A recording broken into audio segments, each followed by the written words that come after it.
Another team flirting with the top six this season, Dave. In fact, they are seventh, I think, at the time of recording. That's Nottingham Forest. Flipping Nottingham Forest. Flying high in the Premier League, so far away from relegation trouble that it must be refreshing to be a Forest fan at the minute because, yeah, their good players are actually all producing for them.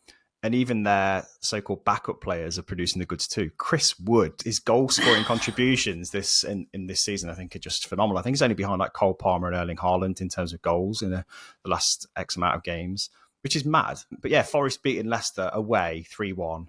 Obviously, that result in isolation is great for Forest. Steve Cooper, obviously, that factor coming in has made it even sweeter.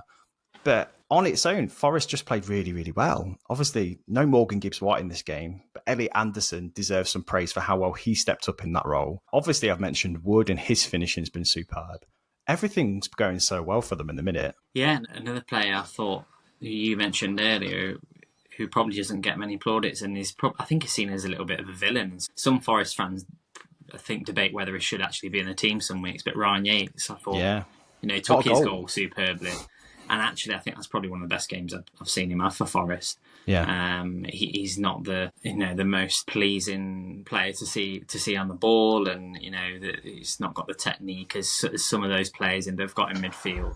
But I thought he really kind of put his imprint on that game, and particularly the second half. I thought Forest played really well, managed the game really well. I thought the first half was they struggled a little bit actually. I think Leicester actually were a much better side for much of that first half. But I just think it seems like their management of their games has improved massively, I think, this season. Yeah. And they've definitely stemmed the flow of goals going in. Defensively, I think they've improved massively. And a lot of fans have put that down to Milenkovic, and that partnership has gotten him and Murillo. They seem to complement each other so well. And I think they've got options in there, like you mentioned. Morgan Gibbs-White started on the bench for this game, and it's happened a few times this season where I think Anthony Elanga and Callum Hudson-Odoi have started on the bench, and they've started with more of a narrow midfield where they've been able to manage the game a little bit better against some of the bigger teams, I think, that are going to probably dominate the game a little bit more. So I think they've got different ways of playing. I think Nuno's doing a really good job there with that set of players. There's a lot of Nottingham Forest fans, I think, and probably us as well, who are kind of eating a bit of humble pie. I think after the criticism he got at the end of last season for, I guess, not turning around some very obvious flaws in Forest's defence, especially, that seems to have been addressed this season. They are, or he is rather, really tactically kind of diverse now. I think he's shown his flexibility even in this game by shuffling the midfield the way he did. And don't forget, they had, I think, James Ward-Prowse on the bench as well. So, there's a few midfielders he could have picked instead, but this seemed to work really well against Leicester. They're still missing players as well, the likes of Danilo. Of course, yeah. He's out for a long time, isn't he, as well? But yeah, I think he deserves a bit of praise, Nuno Espírito Santo, I think, for the way this season in particular, he's stayed optimistic. I think that's one of his big strengths and always has been, is that he's just a warm, genteel, kind of encouraging character. And I think that's really worked for Forest this season. But not only that, when the going gets good, it seems to be made better by the fact that he's just really cheerleading his team so well. And you listen to him after the match. Whenever it's a defeat, he seems to not really take it too hard.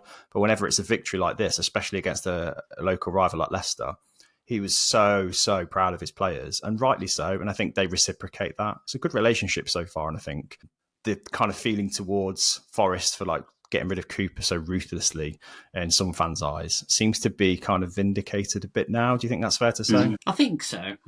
This isn't over the course of, this has not been 2 or 3 games now. It's been 10 games in the Premier League, and I think the start of, at the end of Friday, they were 5th in the Premier League, which is crazy. Brilliant. So I think they've done really well. I think there's some consistency in there that you can see throughout the game. There's a real mixture of player profiles in there. There's a nice blend of youth, but there's some experience in there. They've brought the likes of James Ward-Prowse in there, who's an experienced head in this league. It can really, I think a lot of young players can lean upon. Chris Wood, like you mentioned, is just looks reborn. I mean, for Yeah. much of it last season, obviously when Wanyi wasn't available as well. But I think that particularly his first goal, you don't see That many goals turn, like that yeah, now. I really good. used to love seeing strikers finishing almost such a difficult angle to strike the ball, but then able to just to finish like in far corner like that. You just don't Not see only many that, Dave, but goals. the third goal, the header, the looping header over the goalkeeper, that takes some control to header it with the right amount of strength. And obviously, Wout Fass obviously messed that up anyway to begin with and kind of handed it to him on a plate. But he's still got so much to do. But the calmness and confidence he finished both his goals, it shows how much of a rich vein of form he's in the minute.